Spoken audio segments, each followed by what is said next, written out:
Every story has a beginning.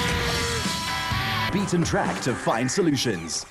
The days of a 6 a.m. start for off-road races are long gone. Nowadays, races start at a more civilized hour, but pre-race tension remains. And after a troubled prologue, Hein Lautergang was hoping for a better day in the Castrol Toyota Hilux. Yeah, I mean, if I listen to what the guys say, I think it was a real tough stage to get a start. Like after 10Ks, I thought to myself, this is going to be tough. You know, it was really very rough. But I mean, it was going well. We kept it together, and then unfortunately, we had an engine sensor that died on us, and the bucket came to a halt. The guys from Toyota worked very hard last night to get it fixed, so we're grateful for that. So we can start today with, I think, about a half an hour penalty. The Atlas Copco pair of newcomers Jimmy Zahus and Stefan Kutsia were prologue surprise packages. Today, I think we're just going to try to do exactly what we did yesterday, just on the same pace, just maybe 10% off. Do you think it'll be a bit quicker the race this morning? Hopefully, I hear it's going to open up. Because the time trial was very rough. There was an early morning haze around Darling as tension mounted before the start of the Adenco 400. Crews and supporters stood around in little knots as they waited for their start time, with the three factory Donaldson Nissan Navaras the first cars to come under starters' orders. First away were South African drivers' champion Duncan Voss and Rolf Pitchford, who finished second on the Dakar Rally earlier this year.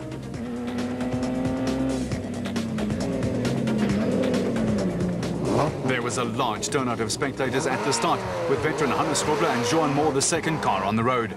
They were followed by Ivar Tollefsen and Quinn Evans, who finished fourth overall on the Dakar Rally in a Nissan Navara built at Nissan Motorsports workshops in Midrand. Toyota pair Chris Visser and Jaapie Badenhorst completed the top 5 in the production vehicle category, with South African champions Collie and Quinton Silvold the first of the special vehicles.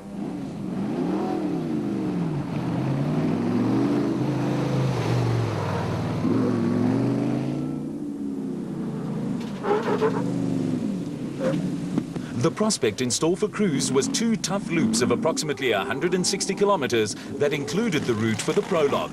Right behind the Sulvolts in the Sulvolt Racing Bat were Zahus and Kutsia in the Atlas Copco Porter, with Evan Hutchinson and Achim Bergman, Shamir Variawa and Siegfried Rousseau, and Naeem Musaji and Mohammed Mulston following in quick succession.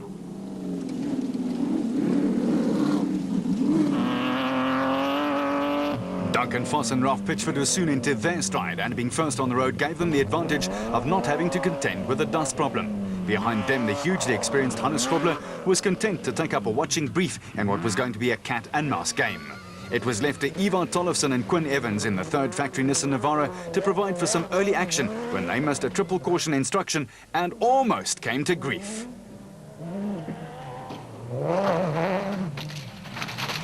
How that Nissan Navara stayed on all 4 wheels is a mystery.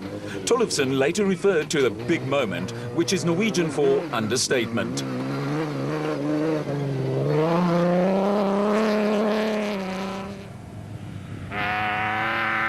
Privateers Chris Visser and Jaapie Badenhorst were being a little more circumspect in a Toyota Hilux, looking a bit shy on sponsored decals. Visser and Badenhorst joined the RFS fold too late to send the vehicle for a paint job, but were quietly going about laying the foundation for a good run. It was much the same story for the Sulvolts, who were setting the early pace in the special vehicle category. Jimmy Zahus and Stefan Kutsia were in a hot pursuit of the Sulvolts, with the Atlas Copco Porter 6-litre Chevy motor sounding glorious. Evan Hutchison and Achim Bergman were also in the thick of a battle that had huge potential, although dust was starting to become a problem. Shamir Variawa and Siegfried Rousseau were on a charge in the Total Porter, with sections of the route opening up for the speed merchants. Limpopo crew Naeem Musaji and Mohammed Mulston in the Jimco were gaining in confidence and putting behind them the trauma of their 2008 crash, while the Regent Racing pair of Mike Whitehouse and Matthew Carlson were steadiness personified. With Don Thompson and Don Blakey picking up an early puncture, with the Besaidnout brothers Johan and Etienne were out in front in Class B and looking more than comfortable. Behind them, Anthony Taylor and Robin Houghton were intent on a finish in the points and were not taking any undue chances in the factory Castrol Toyota Hilux. After a disappointing prologue, Nick and Ryan Harper and the Atlas Copco Bat were trying to make up ground, but were being hampered by dust. The dust was always going to be a factor and made for dodgy visibility and even dodgier overtaking when the opportunity presented itself.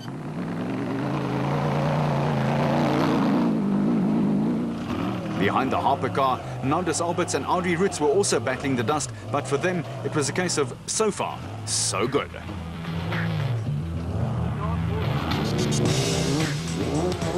Off-road crews operate out of one of the smallest, noisiest and uncomfortable offices to be found anywhere. After years of driving a special vehicle, Terence Marsh, who once played professional cricket for a living, was having to adapt to driving an SP-class car, and the rough route was making a tough job even tougher. Tight sections of track were interspersed with faster sections of road, and Chris de Ploy Sr. and Ewald van Rensburg were pushing hard in the RFS Toyota Hilux. The Pretoria crew were being chased by veteran former SA champions Richard Schilling and Chris Davies in their Cultura Esco, with the crew looking to put a disappointing 2008 season behind them.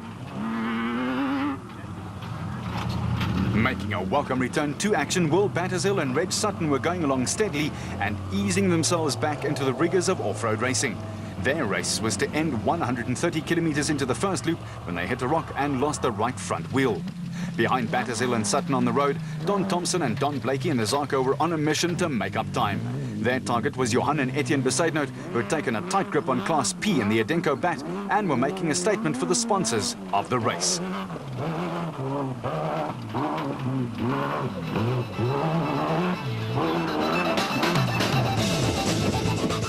The Ruacon racing pair of Peter Ruthven and Deval Boshoff were having navigation problems on a route that provided co-drivers with a few headaches.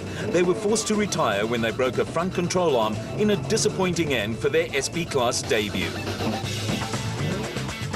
With the retirement after the prologue of Kutsia Labaskachny and Johan Gerber in the race Sonics Nissan Hardbody, the Class D battle was being dominated by Cliff and Louis Weichelt in the N1 4x4 Toyota Hilux, with a pair reveling in the conditions. Dion Venter and Ian Palmer were setting the pace in Class E in the 4x4 Mega World Toyota Hilux. They were being chased by the Ferodo Nissan Hardbody of Leroy Poulter and Rob Howie, with a terrific battle starting to develop between the two crews. Dewald van Breda and Johan de Toy had fallen off the Class D pace, but were battling with an overheating problem, with the engine fan catching against the radiator.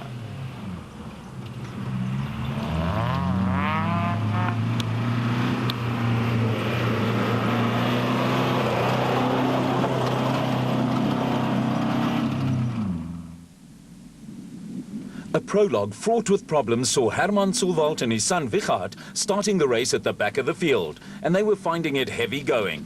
Although Sulwald complained that the dust was making it hard to see, let alone think of attacking a car in front, they were having fun and pushing to make up time. An impressive debut for Pikkie Labaskachny and Rikus Erasmus in the second 4x4 Mega World Toyota Hilux was to end in retirement, but Louw de Bruin and Rian Greyling in their first outing in the ex-Peckham factory Ford Ranger were settling in nicely.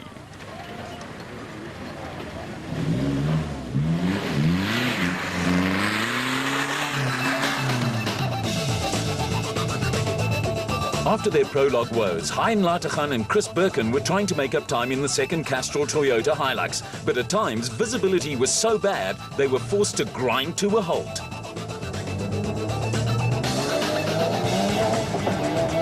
For Lateghan, it was a tough introduction to off-road racing, and his day was not going to get much easier. It was also hard going for the Unifreight Ford Ranger pair of Kobus van Tonde and Rian Kwalpa, who were also fighting to make up for lost ground after prologue problems. They were being chased by Simon Beckett and Steve Harris in the Century Racing Bat, who were leading the Class B runners.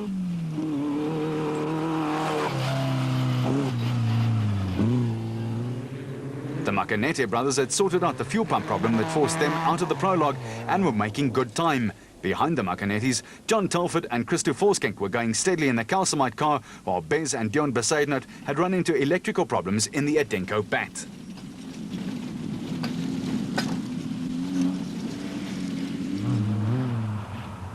The Dan Swanepoel Keith Solomon IDM Cement Toyota Hilux was carrying the scars of its gentle prologue roll, but matters weren't improving for the crew.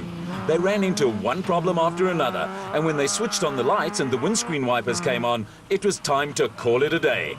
Behind them, Bapi Rubeluza and Kulile Vakalisa were looking strong after being helped out of thick sand by Louw de Bruin and Rian Greyling.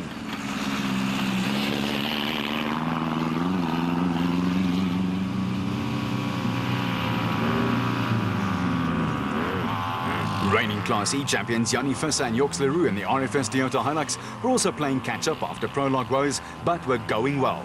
They were making up wads of time and were being chased by brothers Diedrich and Donnie Hutting in the Transcore Toyota Hilux, who were forced out of the prologue with a broken fan belt. They were still battling overheating, while Johan Fouché and Wenzel Pretorius were staging a brave Class D fightback after clutch problems in the lone Mitsubishi Colt in the field.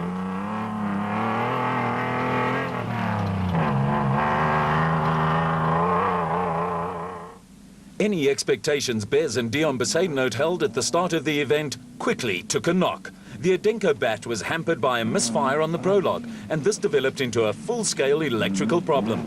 By the time they got everything sorted out, they were heavily committed to playing a catch-up game. Straight, and now hairpin left after this push. Hairpin left. Towards the quarry. At the sharp end of the field, Duncan Voss and Ralph Pitchford were hard at work in the Donaldson Nissan Navara. They were controlling the race from the front and have gelled into a formidable combination. Voss is a former circuit racing champion who took to the off-road like a duck to water and swears Pitchford is the best co-driver in the world. And after Pitchford's Dakar Rally triumph, there are many who would agree with him. With Pitchford sitting alongside him, Voss is always fast, smooth and confident, and had so far not put a wheel wrong.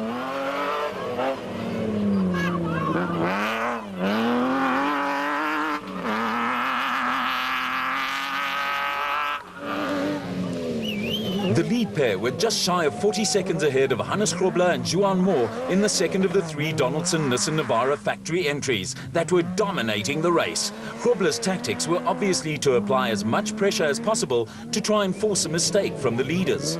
Grobler and Moore had a slight gap over Tollefson and Evans with their Navara showing distinct signs of wear and tear. Chris Visser and Jaapie Badenhorst were a solid fourth in the RFS Toyota Hilux, but lost a few seconds with a little turning circle problem at a road crossing.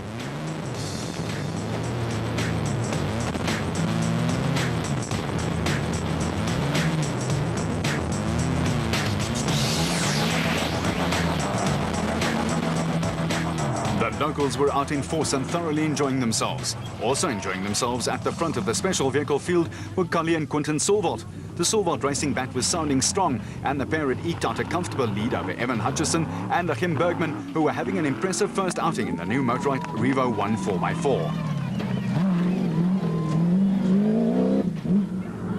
Mike Whitehouse and Matthew Carlson had moved the Regent Racing bat into third place, but were under attack from Naeem Mosaji and Mohammed Molson, who were having a great run.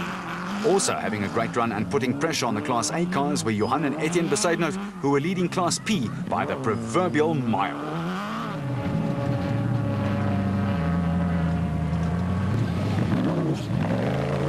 Also moving up through the field were Nick and Ryan Harper in the Atlas Copco bat. The car was also sounding strong, with the father and son crew working well together on a race where navigation was often tricky. There was still no heroics from Anthony Taylor and Robert Houtman in the Castrol Toyota Hilux, who were rounding out the top 5 among the production vehicles, with the Toyota also sounding good. For Terence Marsh and Peter Groenewald, the learning curve was continuing, with the pair starting to come to terms with the ex-boss Nissan Navara. The Class E lead was still in the hands of Dion Venter and Ian Palmer in the 4x4 Mega World Toyota Hilux, with the pair looking for their second national win. The Toyota crew was still being chased by debutant Leroy Poulter and Rob Howie in the Feroda Nissan Hardbody in a scrap that held plenty of potential. Cliff and Louis Weichelt were having a clean run and dominating Class D, with Simon Beckett and Steve Harris still in charge of Class B in the Century Racing bat.